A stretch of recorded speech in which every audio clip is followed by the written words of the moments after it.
நண்பர்களே, நாம் இந்த பதிவில் எதை பற்றி பார்க்க போகிறோம்னா மதிமைக்கு மை.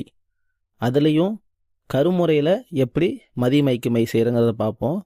இதுக்கு தேவைப்படுற முக்கியமான பொருள்னு பார்த்திங்கன்னா கருந்தேல், சுத்தமான தேன், சரிங்களா, நாட்டு பசு நெய், கோரோசனை, புனுகு, மல்லிகை அத்தர், ஜவ்வாது, சரிங்களா. இதை வச்சு எளிய முறையில் நம்ம மை செய்யும்போது நல்ல பவரான மதிமைக்கு மை நமக்கு கிடச்சிரும், சரிங்களா. இது எதுக்கு பயன்படும்னு பார்த்தீங்கன்னா, இதை நம்ம வச்சுக்கிட்டோம் அப்படின்னா நாம் மற்றவங்கள பார்த்தாலும் சரி, மற்றவங்க நம்மளை பார்த்தாலும் சரி, அவங்க மதியை மயக்கி நமக்கான விஷயத்தை செஞ்சு கொடுக்கும், சரிங்களா. அதாவது அவங்களோட மூளையை கட்டுப்படுத்தி நாம் என்ன சொல்கிறோமோ, நம்ம என்ன கேட்குறோமோ அதை அவங்க செஞ்சு கொடுப்பாங்க, கட்டுப்பட்டு செஞ்சு கொடுப்பாங்க, சரிங்களா.